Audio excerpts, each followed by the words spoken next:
Grazie molto. Et mes premiers mots sont des mots de remerciement pour m'avoir permis d'être ici aujourd'hui et de participer à cet événement culturel qui, je crois, est assez unique. Et c'est donc avec beaucoup de plaisir et pour moi c'est un honneur que d'être ici aujourd'hui. Et j'en viens à mon propos. Depuis les années 1970, quelque chose s'est dénoué dans notre rapport avec le futur, mais aussi avec le passé, tandis que montait en puissance la catégorie du présent. Un présent envahissant, comme aspirant à l'autosuffisance, à la fois seul horizon possible et s'abîmant à chaque instant dans l'immédiateté. Plan, prévision, prospective, futurologie, ces grands mots d'ordre du XXe siècle sont passés à la trappe. Désormais, l'urgence commande. Nous sommes complètement concentrés sur la réponse immédiate à l'immédiat. Il faut réagir en temps réel, jusqu'à la caricature, dans le cas de la communication politique.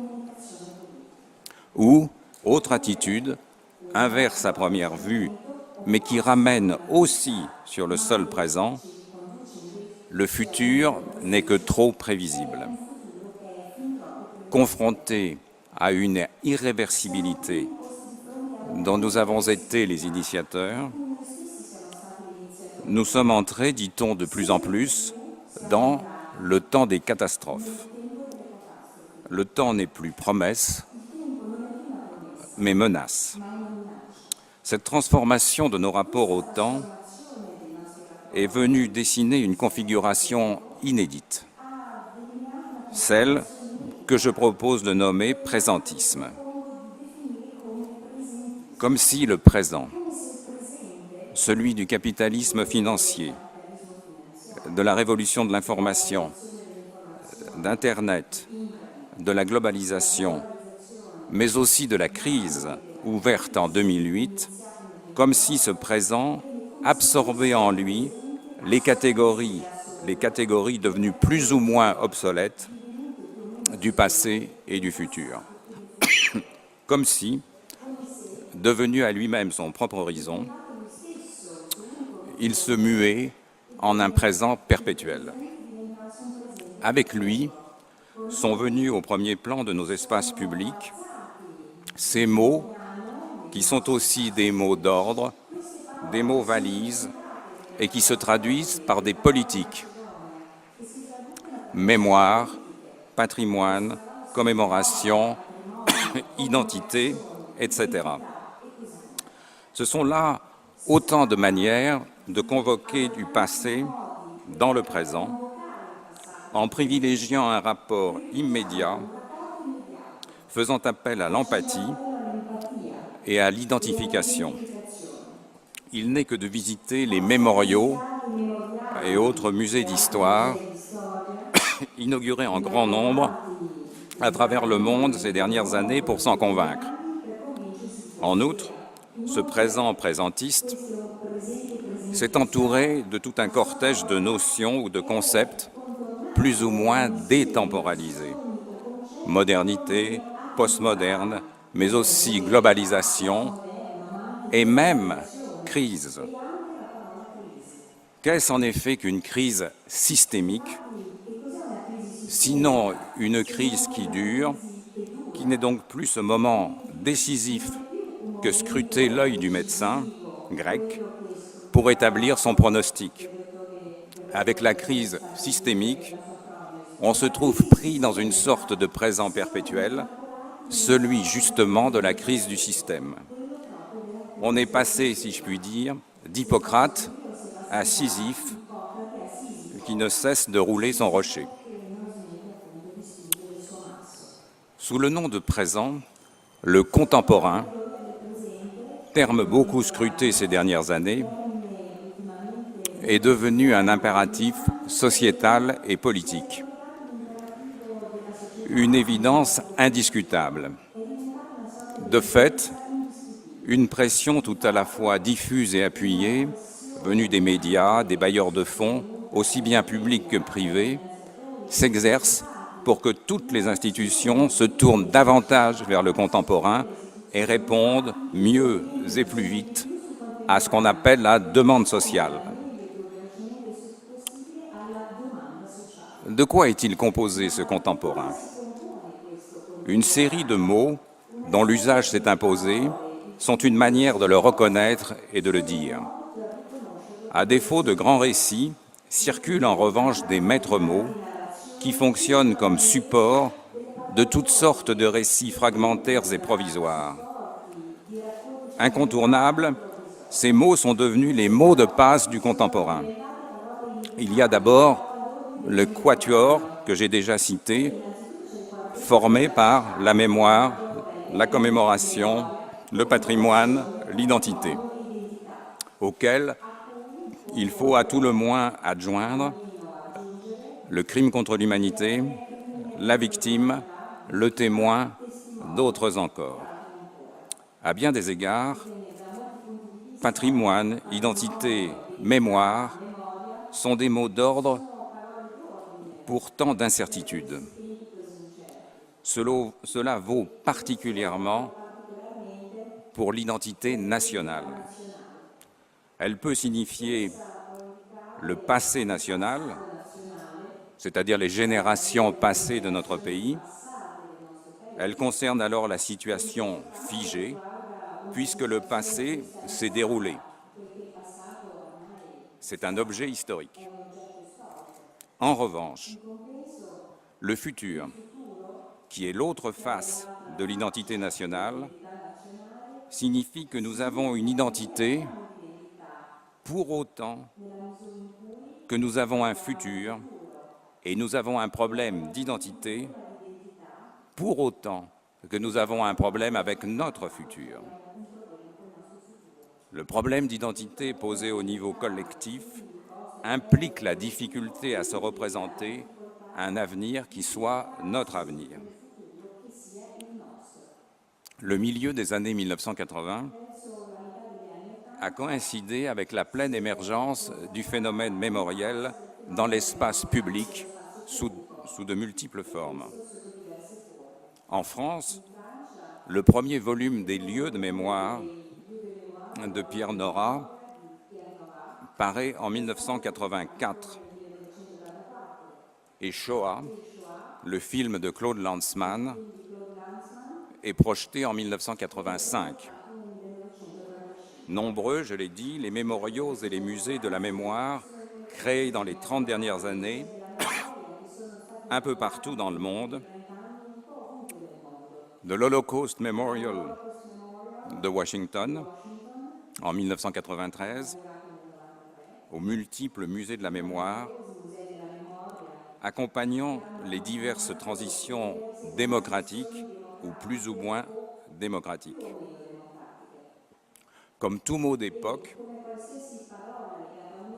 l'emprise du mot même du non-mémoire repose sur sa plurivocité, renvoyant à une multiplicité de situations, elles-mêmes tissées de temporalités différentes. Selon que l'on parle de la Shoah, du Rwanda, de l'Afrique du Sud ou de la traite négrière, le mot n'aura pas exactement la même signification, même s'il vient s'inscrire dans la temporalité unificatrice et inédite du crime contre l'humanité, c'est-à-dire dans ce temps qui ne s'écoule pas, celui de l'imprescriptible. Depuis la charte du tribunal de Nuremberg, l'action publique est en effet devenue imprescriptible dans le cas des crimes contre l'humanité. Et avec l'inauguration de la Cour pénale internationale en 2003, ce régime d'imprescriptibilité est désormais reconnu par une grande majorité d'États. Imprescriptible veut dire que le temps prescrit, qui est l'ordinaire de la justice, ne vaut pas plus que ne vaut le principe de non-rétroactivité de la loi. Le contraire de l'imprescriptible n'est pas le temps qui passe, mais le temps prescrit. Et l'un et l'autre sont également construits. Imprescriptible veut donc dire que le criminel demeure contemporain de son crime jusqu'à sa mort. Tout comme nous demeurons ou devenons du même coup les contemporains des faits jugés pour crimes contre l'humanité. L'imprescriptibilité par nature du crime contre l'humanité fonde une atemporalité juridique dont la traduction sociale est celle d'un présent qui dure. On trouve le symétrique du côté de la victime, qui en ces mêmes années ont gagné en reconnaissance dans nos espaces publics. Existe désormais un droit des victimes. Or, pour une victime, le seul temps disponible risque bien d'être le présent, celui du drame qui vient de survenir, ou tout aussi bien qui a eu lieu il y a longtemps, mais qui, pour elle, est toujours demeuré au présent. Soit un présent figé, ou un passé qui ne passe pas. De même, avec Shoah, Lanzmann a voulu réaliser un film de témoins et sur le témoignage, mais pas sur le souvenir. Car son objet est ce que Lanzmann nomme l'immémorial, soit en fait l'abolition de la distance entre passé et présent. La force singulière du film est en effet de faire voir aux spectateurs des hommes qui entrent dans leur être de témoins, de celui qu'ils sont aujourd'hui à celui qu'ils étaient 35 ans plus tôt. On passe, pour ainsi dire, à vue, du présent du tournage au présent de la scène remémorée. Ainsi, le film crée une atemporalité qui est aussi une contemporanéité analogue à celle-là même définie par le crime contre l'humanité. Le patrimoine est là, familier désormais, habitué aussi bien de la rhétorique officielle que de nos propos ordinaires. À Paris, le Grand Louvre, inauguré en 1993, représente le triomphe du musée du patrimoine. Chaque mois de septembre amène le retour du patrimoine sous la forme des journées du patrimoine. Ces manifestations devenues routinières constituent désormais la toile de fond de toute réflexion sur l'objet patrimoine, un signe de sa présence familière dans nos espaces publics. Or, le patrimoine est une façon de conjurer ou de conjuguer des temporalités discordantes. Quand les repères s'effritent ou disparaissent, quand le sentiment de l'accélération du temps rend plus sensible la désorientation, le geste de mettre à part, d'élire des lieux, des objets, des événements oubliés, des façons de faire, s'impose. Il devient, le patrimoine, manière de s'y retrouver et de se retrouver. Et plus encore, quand la menace déborde sur le futur lui-même, l'environnement devient patrimoine. On s'emploie alors à protéger le présent pour, proclame-t-on, préserver l'avenir.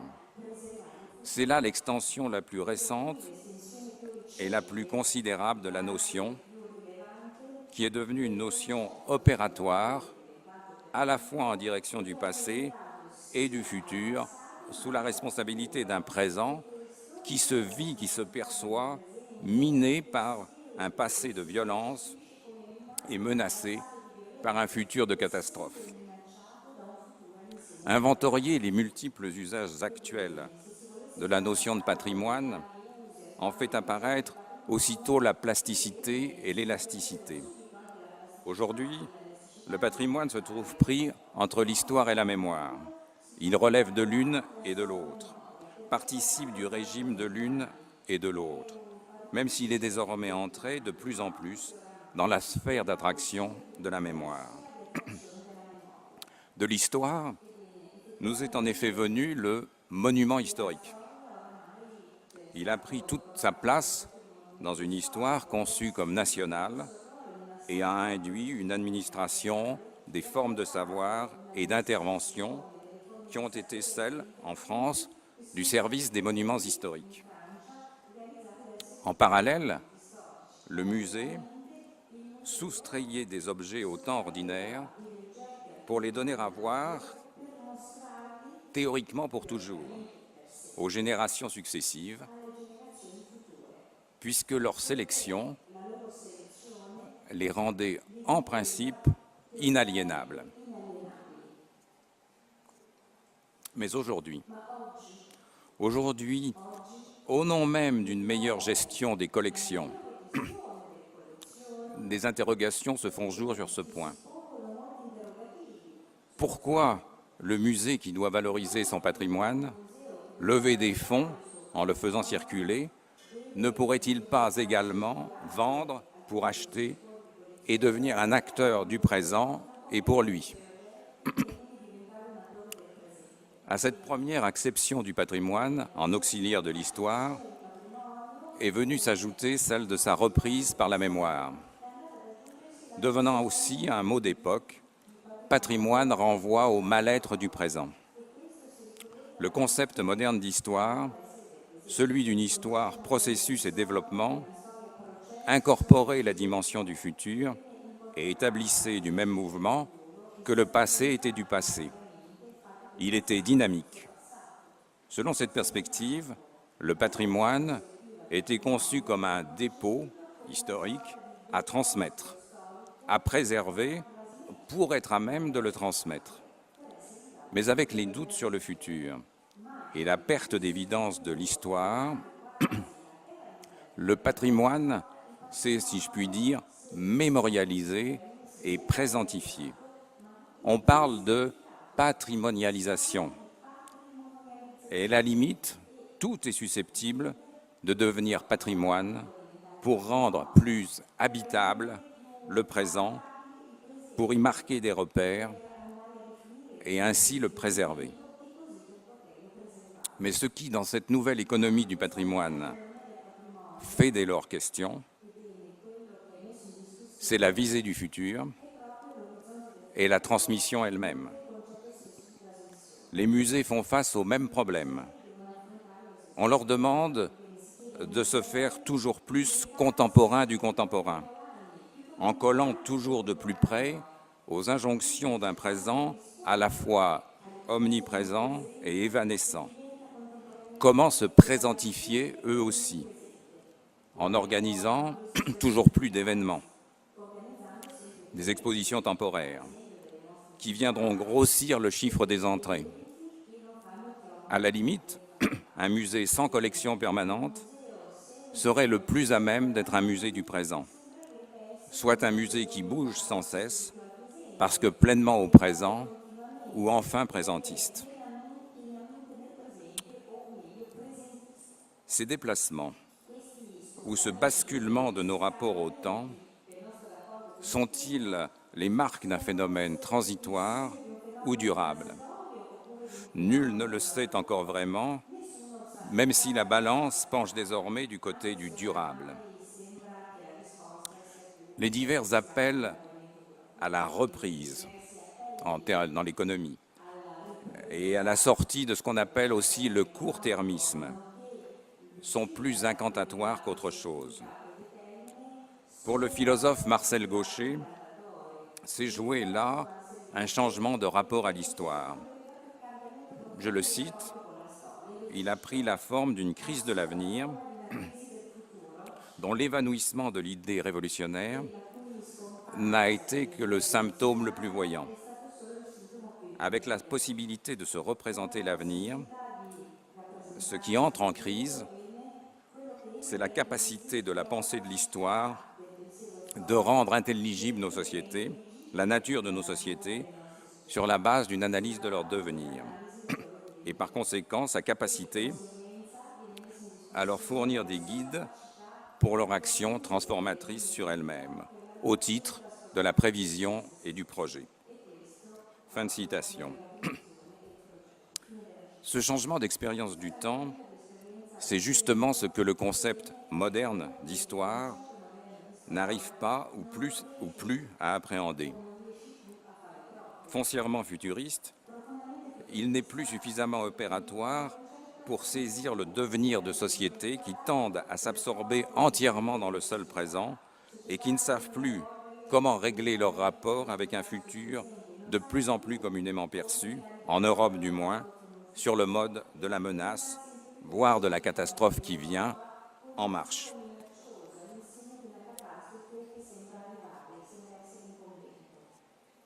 Ce futur n'est plus conçu comme indéfiniment ouvert, mais tout au contraire, comme de plus en plus contraint, sinon fermé, du fait en particulier de l'irréversibilité générée par toute une série de nos actions.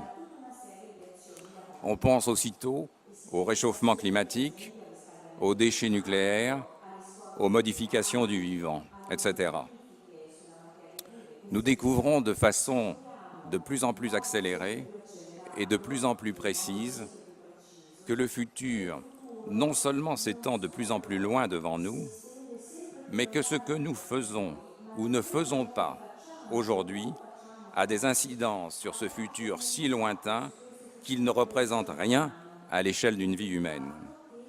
Dans l'autre sens, vers l'amont, nous avons appris que le passé venait de loin, de plus en plus loin. L'époque de l'apparition des premiers hominidés ne cesse de reculer, tandis que l'âge de l'univers avoisine désormais les 14 milliards d'années. Confrontés à ces bouleversements de nos repères,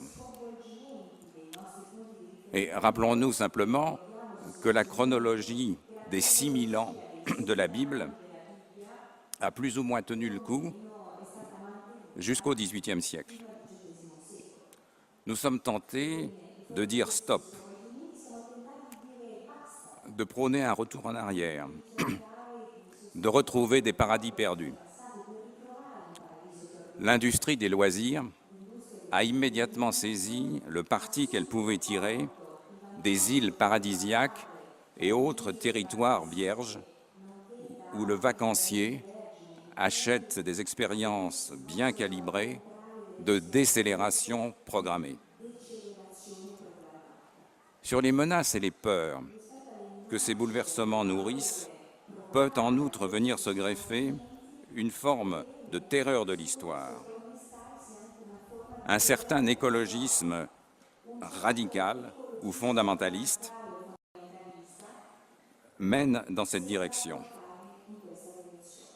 Quant au passé historique, on tend à le traiter ou le gérer en des lieux précis, les tribunaux, et aux moyens d'action spécifiques, les politiques mémorielles, soit au présent et pour le présent, sous l'autorité de la mémoire, alors qu'on ne sait plus trop ce qu'il convient d'entendre par l'histoire, qui a été la grande croyance et la grande instance de sens des temps modernes. De cette transformation de notre rapport au futur témoigne aussi le développement incroyablement rapide qu'a connu le principe de précaution, jusqu'à se trouver inscrit dans la Constitution française. Selon l'usage qu'on en fait, ce principe, qui est la traduction d'une incertitude, qui en l'état des connaissances scientifiques dont on dispose, ne peut être levé. Donc ce principe peut se transformer en simple principe d'abstention au nom de l'idéologie du risque zéro. Une autre expression de ce déplacement se manifeste dans la place de plus en plus grande donnée à la prévention, notamment en matière pénale, ainsi qu'à la thématique sans cesse plus active de la sécurité. Ainsi, la loi française relative à la rétention de sûreté, je cite, permet de maintenir un condamné en détention après exécution de sa peine pour une durée d'1 an, renouvelable indéfiniment, sur le seul critère de sa dangerosité. On évalue, à partir de calculs de probabilité, la dangerosité d'une personne et on décide de la maintenir enfermée, même après l'accomplissement de sa peine, en la privant ainsi d'une possibilité de futur. On voit comment ces approches conduisent à considérer le futur comme une menace et en un sens à supprimer l'histoire, plus exactement sa possibilité, au nom de l'urgence du présent et au titre de sa protection. Plus largement, certains dangers planétaires ont des effets, comme l'a noté la juriste Delmas Marty, ont des effets potentiellement illimités dans le temps, selon qu'ils sont liés à la violence interhumaine, le terrorisme, ou à la surpuissance de l'homme sur la nature, les dangers écologiques ou biotechnologiques. Ces dangers conduisent à diverses formes de sécurité anticipée. Tantôt c'est l'instant qui se prolonge quand l'urgence devient permanente, tantôt c'est le futur que l'on intègre au droit positif par des techniques allant de la prévention à la précaution, des générations présentes aux générations futures. Ce sont autant de décisions, de dispositions, de manières d'être qui renforcent le caractère omniprésent du présent comme horizon indépassable de notre contemporain. Va dans le même sens la notion de guerre préventive apparue depuis peu.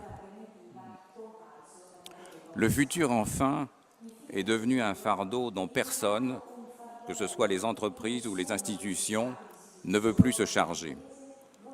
On dit on n'a pas assez de visibilité pour embaucher, pour investir, pour prendre une décision. La formule revient très souvent. Les seuls plans dont on parle encore sont les plans sociaux, qui ne font qu'accompagner ce qui est déclaré avoir eu lieu, autrement dit la faillite de l'entreprise. Et la prévision se limite au très court terme.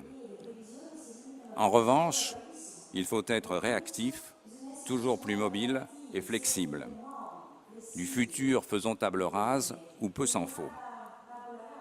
Et pour le passé, il y a la mémoire, avec le patrimoine et la commémoration, ainsi que la justice, pour juger l'histoire d'hier, d'avant-hier, ou même d'aujourd'hui.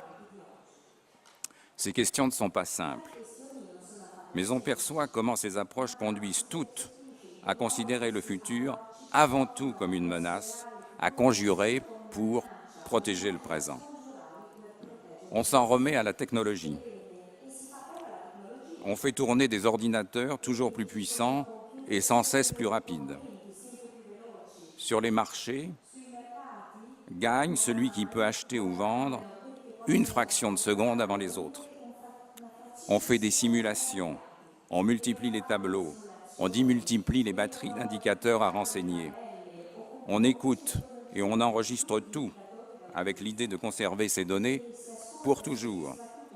Pour la mémoire des ordinateurs de la NSA, la National Security américaine, et leur big data, il n'y a que du présent.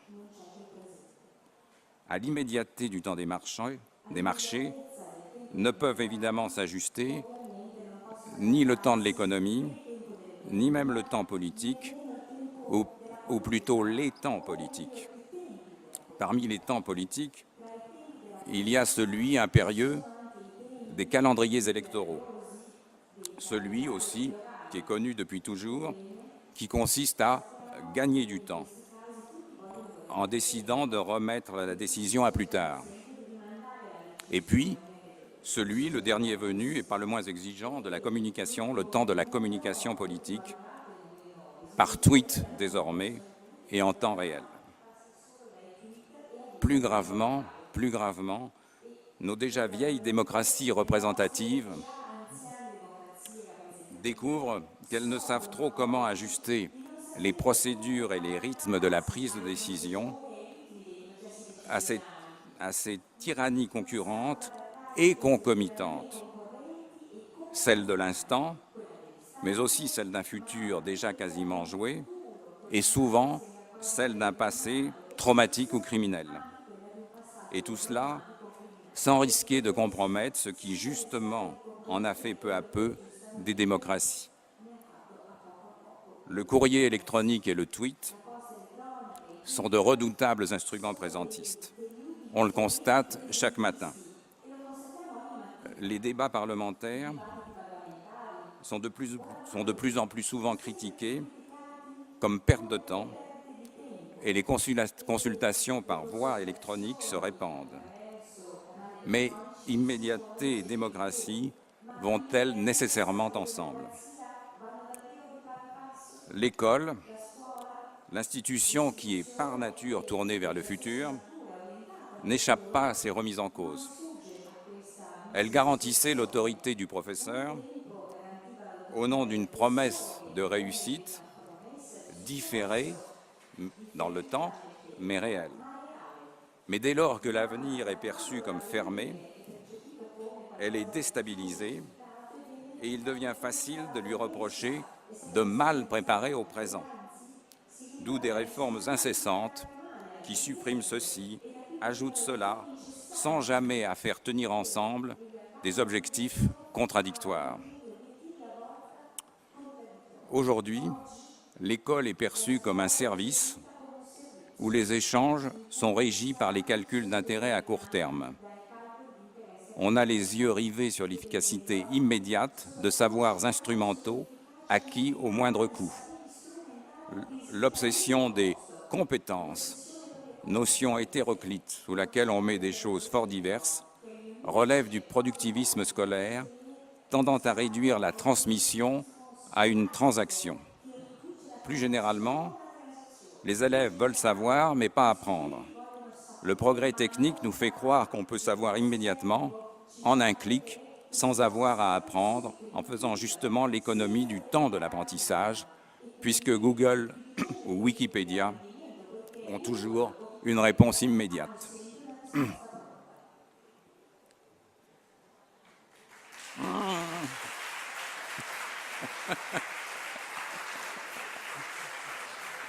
Non, vous vous réjouissez beaucoup trop vite. Mais j'ai simplement besoin de boire.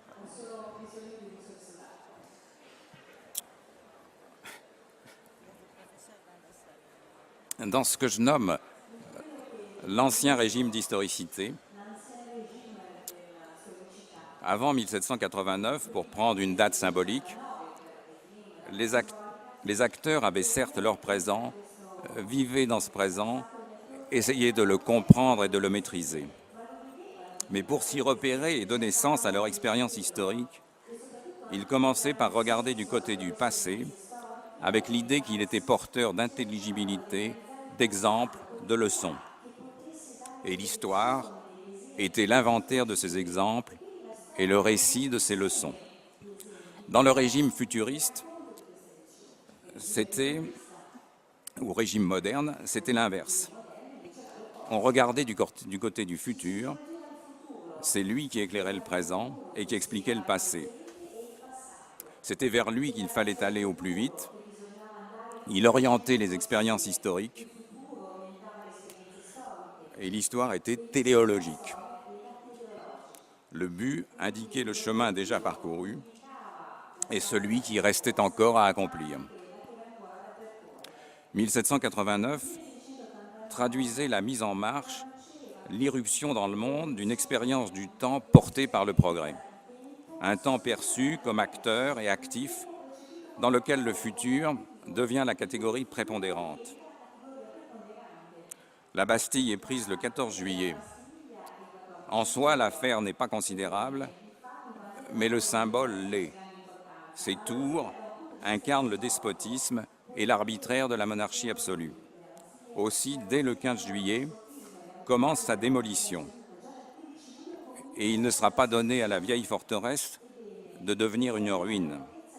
Supprimer, effacer les traces, faire table rase, ce sont autant de gestes marquant l'ouverture d'un nouvel espace et d'un nouveau temps. L'histoire est en marche et elle est faite par les hommes. Comme le dira Marx en reprenant l'Évangile, il faut laisser les morts enterrer les morts. Le futur prend le commandement. Placer 1989, autre date symbolique, en regard de 1789 est éclairant. Passons de la Bastille au mur de Berlin. Le 9 novembre 1989, le mur s'ouvre. On peut à nouveau aller et venir. On peut aller de l'ouest à l'ouest, où les traces de la guerre sont encore très visibles. Depuis 25 ans, les grues des chantiers s'emploient jour et nuit à combler le no man's land entre les deux Berlins. Il en faudra encore plus pour que le décalage temporel se réduise complètement. Une génération n'y suffit pas. Mais aussitôt ce mur de béton, symbole de la violence communiste, aussitôt qu'il est tombé, on commence à le démolir, comme la Bastille. Lui aussi doit disparaître. 1789 ouvrait un temps nouveau que bientôt le calendrier révolutionnaire a cherché à transcrire et à imposer. Ce temps, ce fut aussi celui relancé par la révolution bolchevique et ses avancées, à marche forcée et autres bonds en avant vers l'avenir radieux. Mais il n'y eut rien de tel en 1989. Depuis longtemps, plus personne ne croyait en l'avenir radieux à l'Est.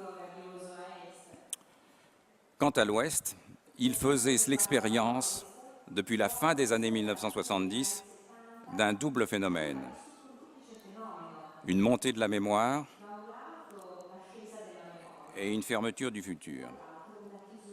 Si bien que l'Est et l'Ouest pouvaient, même si c'était par des chemins différents, se retrouver sur le présent.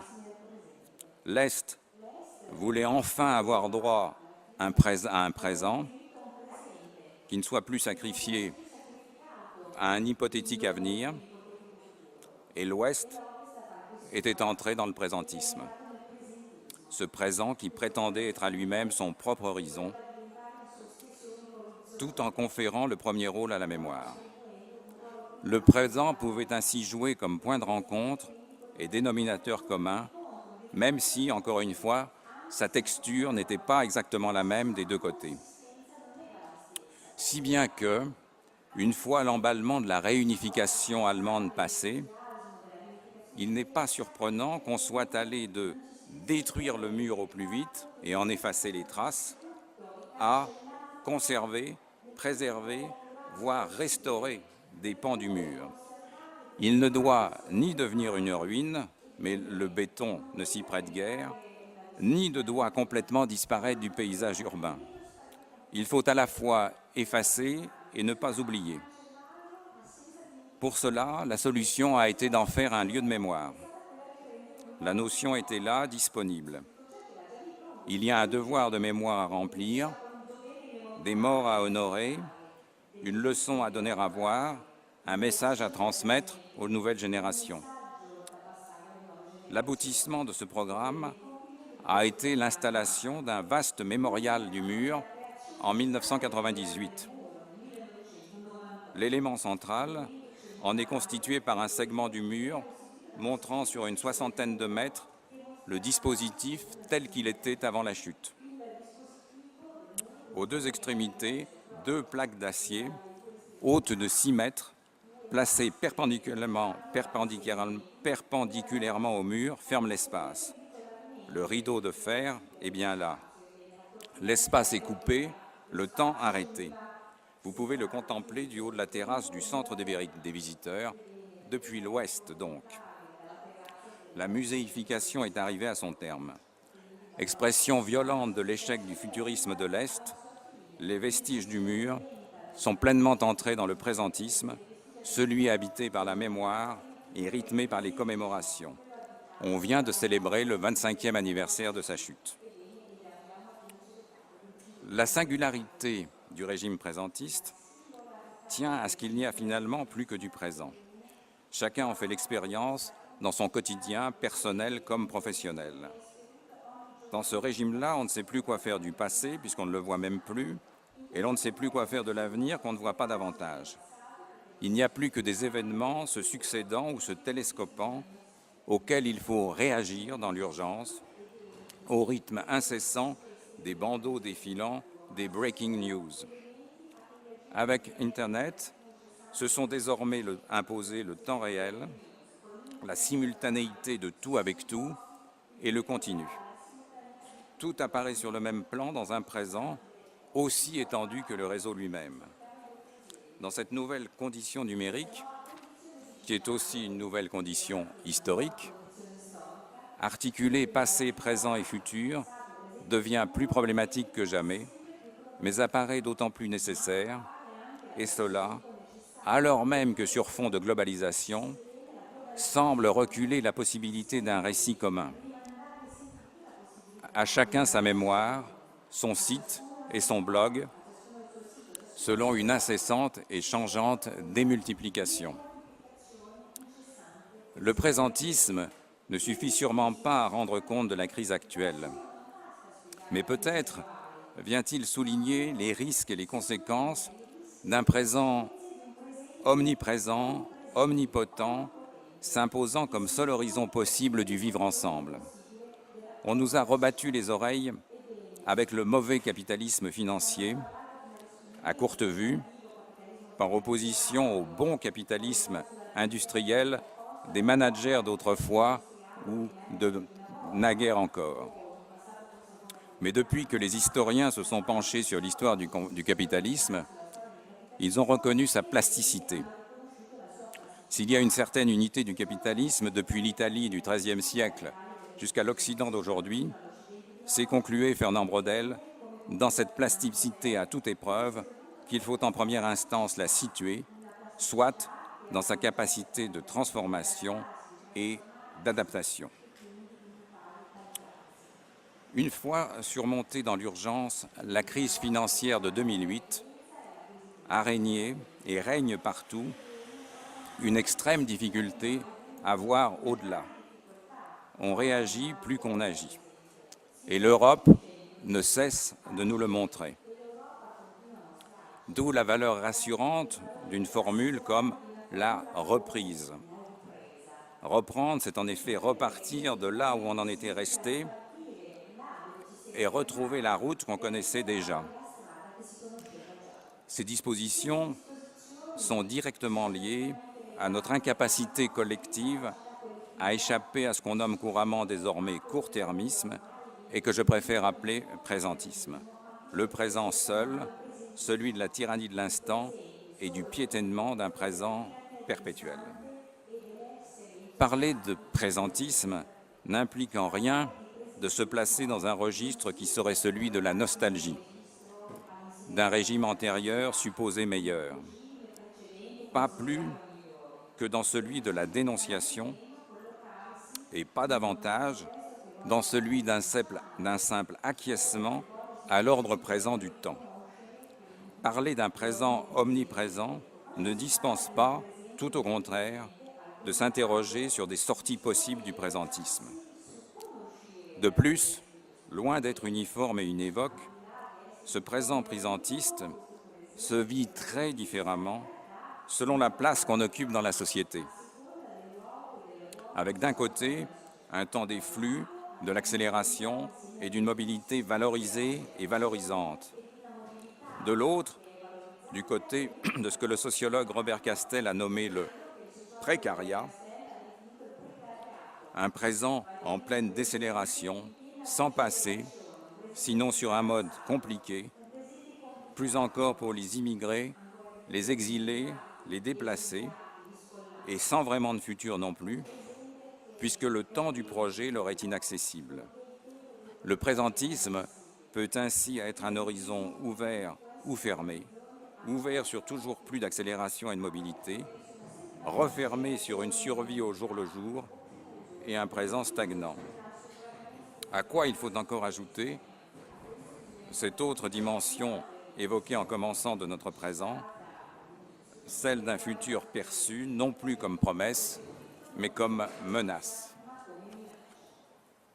Enfin, qui veut faire une expérience présentiste, et ce sera ma conclusion, qui veut faire cette expérience n'a qu'à ouvrir les yeux en parcourant ces grandes villes du monde pour lesquelles l'architecte néerlandais Rem Koolhaas a proposé le concept de ville générique, associé à celui de junk space. Là, le présentisme est roi, grignotant l'espace et réduisant le temps ou l'expulsant.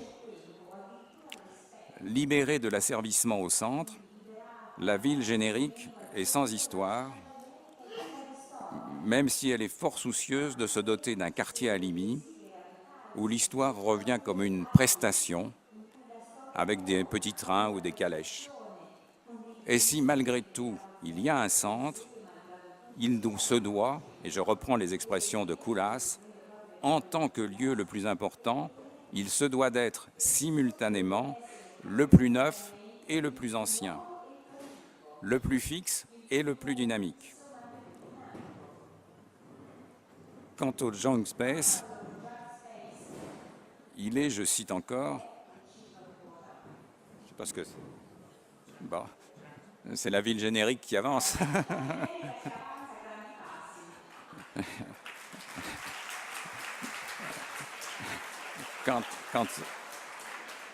Alors, et la définition du junk space par Rem Koolhaas,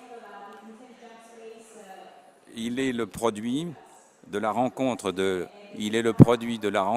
l'escalator et de la climatisation, conçu dans un incubateur en plaque-au-plâtre. Et le junk space, il ignore le vieillissement. Il ne connaît que l'autodestruction et le renouvellement sur place, ou alors une todification ultra rapide. Les aéroports sont devenus les quartiers phares de la ville générique, c'est-à-dire ce work toujours in progress de sa réalisation, avec ses panneaux. Nous nous excusons de la gêne momentanée occasionnée, mais, etc., etc. Ce sont ces villes, toujours en mouvement, en transformation. Elles inventent des parcours toujours plus compliqués pour leurs habitants temporaires. Les aéroports sont les grands producteurs de junk space, sous la forme de bulles d'espace en expansion et transformables. Et de cet espace, on ne saurait se souvenir, car note encore Rem Koolhaas, son refus de se figer lui garantit une amnésie instantanée. Mais peut-on vivre dans une ville présentiste ? Merci beaucoup.